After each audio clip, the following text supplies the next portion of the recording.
मेरे सामाजिक परिवार के सभी सदस्यों और यह वीडियो देखने वालों को नमस्कार। संयोग देखिए कि आज ही इंदौर से निकलने वाले प्रजातंत्र अखबार में मेरा लेख है कि ऐतिहासिक अवसर है मोदी जी, चूकिएगा मत। क्योंकि बहुत सी रिपोर्ट्स आ रही हैं कि दुनिया के दूसरे देशों में Vietnam, Thailand, Indonesia, Malaysia, Taiwan, इन देशों में चीन से निकलने वाली जो विदेशी कंपनियां हैं वो जा रही हैं। तो उसको लेकर मैंने वो लेख लिखा और आज ही वो प्रजातंत्र में छपा हुआ है, इंदौर से निकलने वाले अखबार में। लेकिन उसमें मैंने ये भी लिखा है कि सबसे ज्यादा अगर कहें कि कोई देश है जहां कंपनियां जाना चाहती हैं तो वो भारत है। और मैं ये बार बार कह रहा हूं कि प्रधानमंत्री नरेंद्र मोदी इस मामले में प्रोएक्टिव हैं, लगातार वो ये कोशिश कर रहे हैं और मुझे पूरा भरोसा है कि भारत सरकार इस अवसर का लाभ उठाएगी और एक बड़ी छलांग लगाएगी। मैंने एक बात और कही कि इस वक्त राज्यों को भी अलग अलग अपनी गतिविधियां तय करनी चाहिए, रणनीति बनानी चाहिए। और उत्तर प्रदेश सरकार तो बहुत जबरदस्त रणनीति के साथ आ रही है। उन्होंने कमेटी बना दी है, हालांकि अभी उस कमेटी की रिपोर्ट नहीं आई है, लेकिन वो अलग अलग कंपनियों को ऑफर कर रहे हैं कि आप आइए, आप बताइए क्या क्या आपको चाहिए जिससे कि आप चीन से छोड़कर यहां आएंगे, वो हम आपको देने जा रहे हैं। अभी तमिलनाडु के मुख्यमंत्री का मैंने देखा कि उन्होंने इसी तरह का एक प्रस्ताव दिया हुआ है। और सबसे जरूरी कि भारत सरकार क्या सोच रही है, तो प्रधानमंत्री नरेंद्र मोदी ने आज भारत में निवेश को बढ़ावा देने के लिए, यानी कैसे एफडीआई ज्यादा आए, विदेशी कंपनियां ज्यादा आए, उसकी रणनीति तय करने के लिए एक अहम बैठक की है। और इस बैठक में जो केंद्र है और राज्य, इन दोनों को कहा गया है, चाहे वो केंद्र के सारे मंत्रालय हों या राज्य सरकारें हों, उनको कहा गया है कि निवेश कैसे आएगा, कैसे वो निवेश बढ़ेगा, उसके लिए आपका अपना जो विजन है, आपका अपना जो दृष्टिकोण है वो बताइए। मैंने कल ही आपको बताया था कि अमेरिकी जो असिस्टेंट सेक्रेटरी हैं स्टेट डिपार्टमेंट के, जो साउथ एशिया के देखते हैं, उनके साथ अमेरिकी कंपनियों ने बैठक में कहा, 3 दिन पहले की जो बैठक है, कि हम भारत जाना चाहते हैं। उन्होंने कहा कि दोनों देशों की सरकारें इसमें मदद करेंगी, खुश होंगी। और ज्यादातर अमेरिकी कंपनियां यहां आना चाहती हैं। जापान और दक्षिण कोरिया इसी तरह से देखते हैं, दूसरे देश भी इसी तरह से भारत को देखते हैं। और आज जो ये बैठक हुई है, इस बैठक में वित्त मंत्री, गृह मंत्री, वाणिज्य मंत्री, ये सभी लोग इसमें शामिल थे। जो भी इन्वेस्टमेंट लाने से, जो निवेश लाने से संबंधित है, वो सारे के सारे लोग इसमें शामिल थे। और उसमें दोनों ही रणनीति पर बात हुई। एक कि बाहर से कंपनी आएगी तो यहां क्या क्या करेगी, दूसरा जो यहां के उद्योगपति हों उनके साथ कैसे जुड़ेंगे। ये मतलब एफडीआई के साथ लोकल इन्वेस्टमेंट कैसे मर्ज होगा, कैसे इंटीग्रेट होगा, कैसे कोलैबोरेट होगा, ये बहुत जरूरी है, जिस पर बात हुई। और मैंने कहा था आपसे कि सबसे बड़ा संकट अभी यही है कि बाहर की कंपनियां आना तो चाह रही, इतने दिनों से काम धंधा बंद है, अब वो देख नहीं पा रही थी कि यहां गतिविधि कैसे शुरू होगी। अब अच्छा है कि केंद्र सरकार ने एडवाइजरी जारी कर दी, गृह मंत्रालय ने, उत्तर प्रदेश सरकार ने उसमें लीड लिया है, आदर्श प्रस्तुत किया है। और अब अलग अलग तरीके से 3 तारीख के बाद अलग अलग जिलों में गतिविधि शुरू करने की भी बात है। जैसे इसमें जो प्रधानमंत्री नरेंद्र मोदी .in पे जो लिखा हुआ है, वो मैं एक लाइन पढ़ के सुनाता हूं। It was discussed that A scheme should be developed to promote more plug and play infrastructure in the existing industrial lands, plots, states in the country and provide necessary financing support।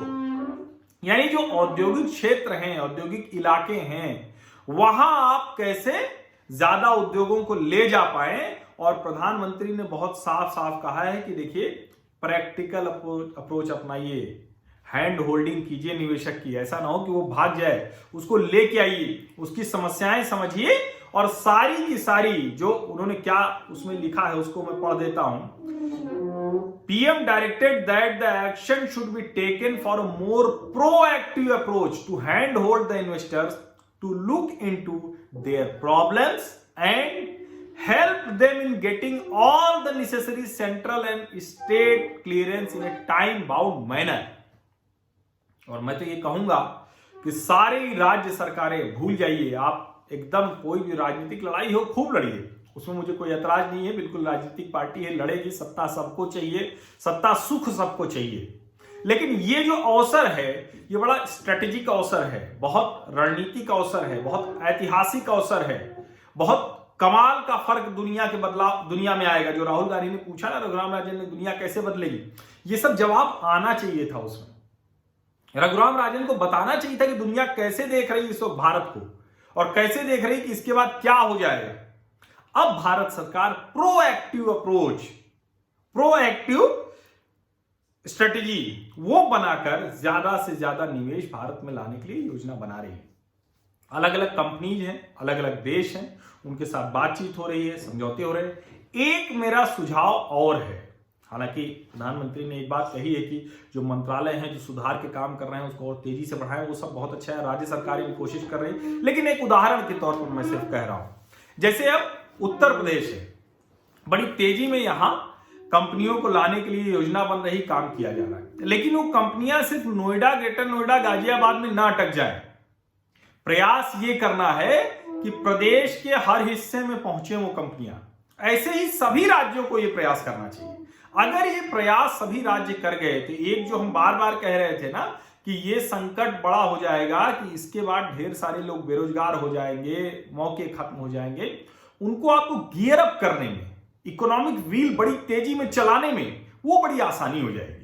और यही वो जरूरत है सरकार को।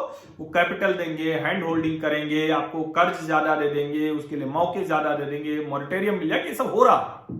लेकिन overall जब ये दोनों मिल जाएगा, एफडीआई प्लस लोकल इन्वेस्टमेंट, जब वो कोलैबोरेशन हो गया तो हमारे पास ना तो लेबर की कमी है, ना स्किल्ड लेबर की कमी है। आप ये कह सकते हैं कि उस स्तर पर कई जगह हमें हो सकता है कि उतने स्किल्ड लेबर नहीं, उसके लिए आपको इंस्टीट्यूशंस खड़े करने हैं, लेकिन वो लंबा प्रोसेस है, वो चलेगा। अभी आपको तुरंत काम शुरू कर देना है और ऑन जॉब ट्रेनिंग जैसा मामला होगा, क्योंकि दुनिया की कंपनियों को सस्ता श्रम यहां मिलेगा, यहीं बाजार मिल जाएगा, यहां से बहुत अच्छा निर्यात की सुविधा मिल जाएगी। तो वो एक बहुत अच्छा काम है। और सबसे बड़ी बात कि हम लोकतंत्र हैं, हमारे ऊपर दुनिया का भरोसा है, हम किसी के साथ धोखाधड़ी नहीं करते हैं। तो ये बड़ा महत्वपूर्ण है। और देखिए, लगातार मैं आपको कह रहा हूं पिछले कई दिनों से कि मैं हर वो कोशिश, हर वो बात जो अर्थव्यवस्था से जुड़ी हुई है वो मैं छोड़ूंगा नहीं। और मैं लगातार आपको बता रहा हूं, जब वो बैड रिपोर्ट आई कि कंपनियां वियतनाम चली जा रही हैं, थाईलैंड चली जा रही हैं, इंडोनेशिया, मलेशिया, ताइवान चली जा रही हैं, तो वो भी मैंने आपको बताया।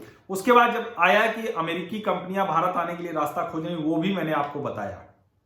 ये अलग अलग राज्य सरकारें जो प्रयास कर रही हैं वो भी मैं आपको बता रहा हूं, आगे भी बताऊंगा। अभी उत्तर प्रदेश सरकार की रिपोर्ट आ जाए तो उसके बारे में भी आपको विस्तार से बताऊंगा। और भारत सरकार प्रोएक्टिव है क्या, क्योंकि सबसे बड़ा सवाल तो यही ना, जब तक नेशन वाइड जो एक राष्ट्र के तौर पर हमारी जो नीति है वो कैसी होगी, उससे तय होगा कि वहां से कंपनी चलेगी तो क्या करेगी। अब कंपनी चलेगी, यहां आएगी तो वो मुंबई उतरेगी, दिल्ली उतरेगी हवाई अड्डे पे, उसके बाद योगी जी खींच ले जाएंगे, कोई और खींच ले जाएगा, कहीं और रुक जाएगी, या मुंबई दिल्ली रुक जाएगी, ये आगे की बात है। लेकिन पहले तो केंद्र सरकार की, भारत सरकार की एक नीति होगी। और आज वो प्रधानमंत्री की इस बैठक के बाद वो भरोसा बढ़ता है कि बहुत प्रोएक्टिव मोड में दुनिया भर की कंपनियों के लिए भारत की जमीन, जो बहुत उर्वर जमीन है, मैं बार बार कहता हूं कि इतनी सुविधा, इतने प्लस पॉइंट्स किसी और के पास नहीं, उस उर्वर जमीन पर जो दुनिया भर की कंपनियां वो आए, make in India, assemble in India दोनों करें, उनको यहां का घरेलू बाजार इतना बड़ा मिलेगा, साथ ही निर्यात के लिए बहुत आसानी से मिलेगा, हमारे देश के लोगों को रोजगार मिलेगा, कंपनियों को भी बेहतरी होगी। और उन कंपनियों के बढ़ने के साथ हमारे यहाँ की जो उसकी जो वेंडर होता है, एंसिलरीज होती हैं, जो उसके साथ साथ जुड़ी कंपनियां होती हैं, यानी कोई एक चीज बनी तो उसके साथ जो पार्ट्स बनते हैं, जैसे मैंने बताया था ना कि चाइना में वेंटिलेटर बनता है तो 1000 पार्ट उसमें लगते हैं, 1000 तरह के पुर्जे, और यूरोपीय देशों से लेके जाने कहां तक आते हैं। तो ऐसा नहीं कि चीन में सब कुछ वहीं होता था, ठीक है, रॉ मटेरियल और सबका बहुत बड़ा वो देश है, बहुत बड़ा आउटसोर्स वहां से होता है, सब देश करते हैं, लेकिन वो काम भारत में भी हो सकता है। और प्रधानमंत्री की आज की बैठक ये भरोसा हमें दिलाती है। ऐसी भरोसा दिलाने वाली ढेर सारी खबरें समय पर, हो सकता है एकदम वो सबसे तेज टाइप से नहीं न्यूज चैनलों जैसा, लेकिन समय पर स्थिर होकर वो खबर आप तक पहुंचे, तो उसके लिए ये यूट्यूब चैनल जरूर सब्सक्राइब कर लीजिए। कोई इसमें मैंडेटरी नहीं है, किसी तरह का कोई सब्सक्रिप्शन फीस नहीं है, मैंने जानबूझकर नहीं किया है, आप लोग लगातार कह रहे हैं। फिर भी बहुत से लोग हैं जो सीधे मुझे सब्सक्राइब करते हो, हर महीने एक तय रकम सब्सक्रिप्शन फीस के तौर पर देते हैं, उन सभी लोगों का बहुत बहुत धन्यवाद। लेकिन सब्सक्रिप्शन फीस इसकी है नहीं, आपको सिर्फ सब्सक्राइब करना है, नोटिफिकेशन वाली घंटी दबानी है, आप हमारे इस सामाजिक परिवार का हिस्सा हो जाएंगे और ऐसी चर्चा को और मजबूती से आगे बढ़ा पाएंगे, सही काम के लिए सरकार पर दबाव बना पाएंगे। सरकार सही कर रही है तो उसकी बात को निगेटिव लोगों के सामने तर्कपूर्ण, तथ्यपूर्ण तरीके से रख पाएंगे। बहुत बहुत शुक्रिया, धन्यवाद। आप दुनिया के जिस भी हिस्से में हैं, आप स्वस्थ रहिए, मस्त रहिए और अच्छी अच्छी बातें, अच्छी अच्छी चीजें देखते, सुनते, करते रहिए। ये इस वक्त बहुत जरूरी है। Stay home, stay safe. Thank you.